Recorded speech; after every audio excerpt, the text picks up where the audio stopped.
We haven't started yet. We got like 30 seconds. Okay, I was gonna say I'm still here.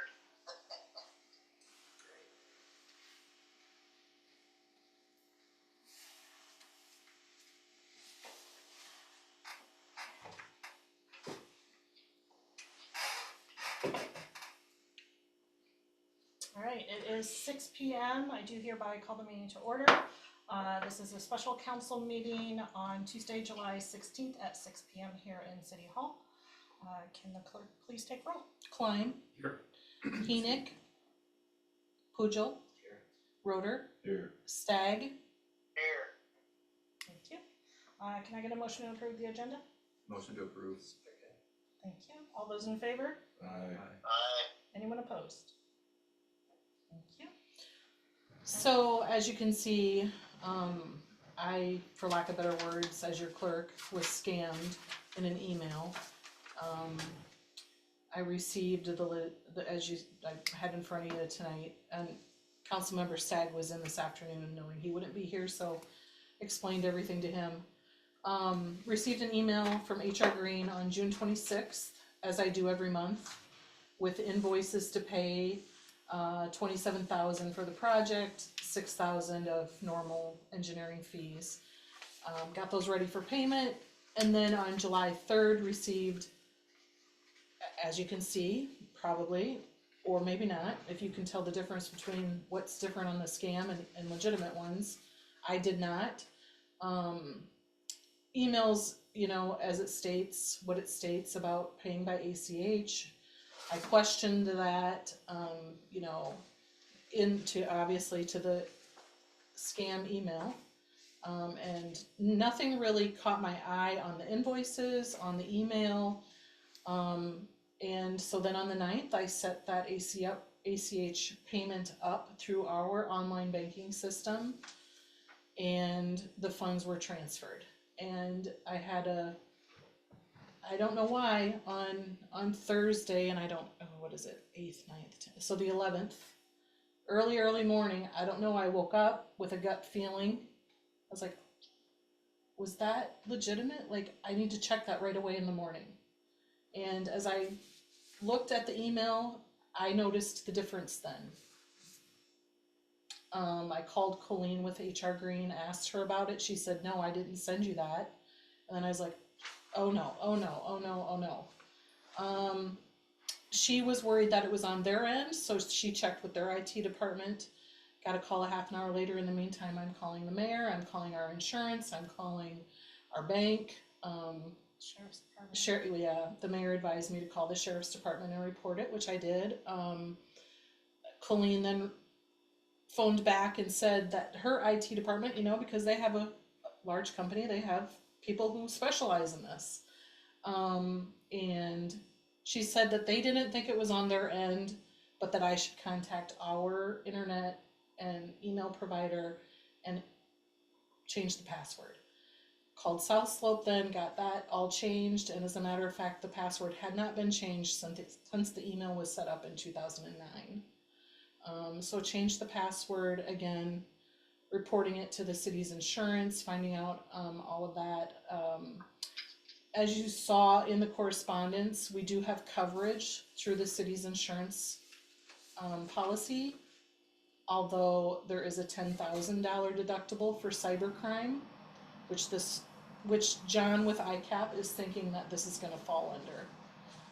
And at least until a full investigation is performed, which is the McDonald Hopkins law firm that ICAP sources this out to, and I did have a phone conversation already with them on Friday. They questioned me, obviously the deputy questioned me.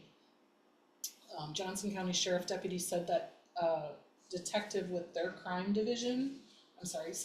division would be contacting me. I haven't heard from them. Called the bank to see if the funds could be recovered. Of course, no, they're long gone.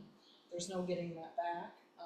But that's where we are. This could take a 3 to 4 week process for the complete investigation to be finalized. So There is also the possibility that it will be passed off to the FBI if it finds out that it crosses state lines. Likely it will because it is cybercrime.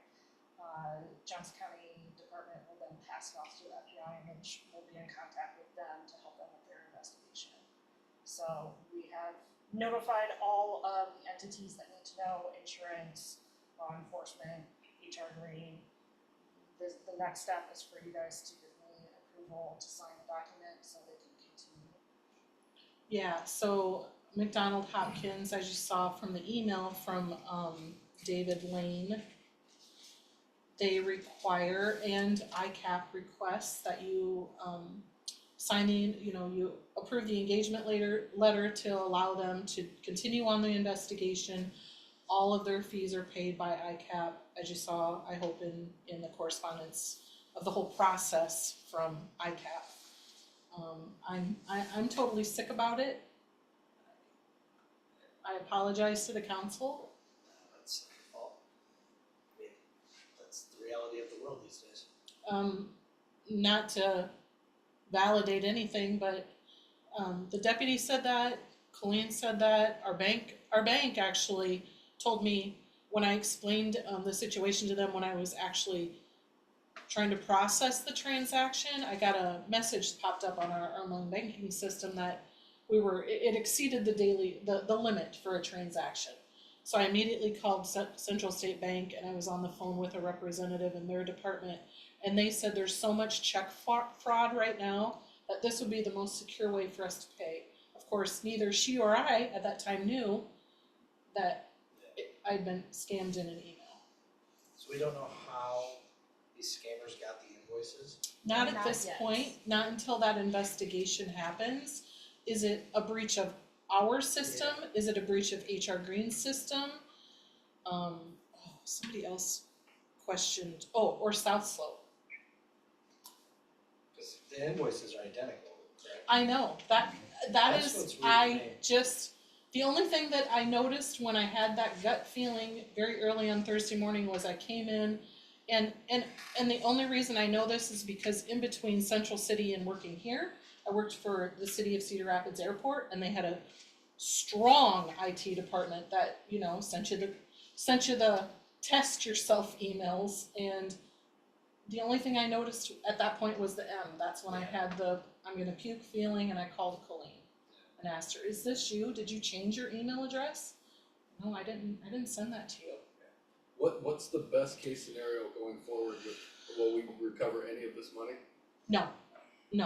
ICAP will take the hit, as they do, and we will be out $10,000. Right. Yeah, that's the deductible. But not the 27,000 or 26,000 or whatever. The that difference, was. the difference, no. So we'll be out the 10 grand, but we'll Correct. never, so we'll, even if they figure out what happened and everything, we'll never get it back. So, yeah, in about an hour phone conversation with John Malarkey with ICAP yesterday, the best he can say right now is his, and he told me this is the 4th one from a city that he's handled yet since January 1st. We're number 4.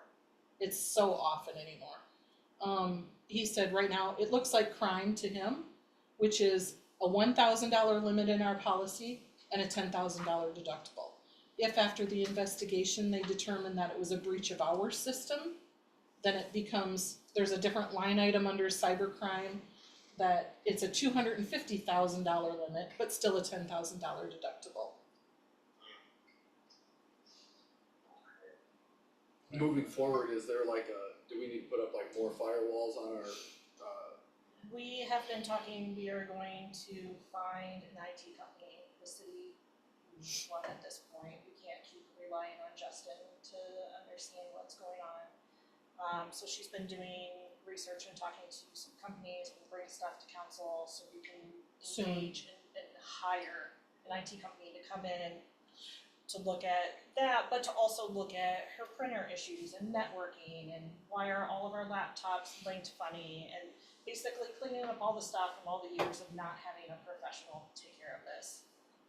And then we would have ongoing with them to help with protection. You know, Unfortunately, it's something that the city never thought they needed, they thought they were too small and we're just not anymore. do we have any type on our thing, like even like a Norton antivirus, you know, we like do back, have back in the day? oh yes, there oh was all- yes. Yeah, There's an antivirus, and on Thursday, as I'm on the phone with South Slope, I ran a scan, and there were no threats detected. But is Right. it Yeah, good they're not enough for picking up what the we scams, need? they're picking up Yeah. viruses. Yeah, that right. these phishing companies. Right, Yes, they're picking up yeah, some viruses, yeah. right, yep. Yeah. Alright, so what do we need then? Motion? The engagement letter, yeah, we need to get that approved and scanned and sent on to McDonald Hopkins as soon as possible, so they can continue, because as I was on the phone with them, I was like, well, council has to approve it, mayor has to sign it, I can't authorize that. And as you saw, waiting until the 22nd wasn't good timing. So, there, Shelley, yep, Shelley, yes, I'll put forth the motion that we approve the letter to be sent to get this in motion. And I also think that going forward, we need to look at all avenues in order to protect our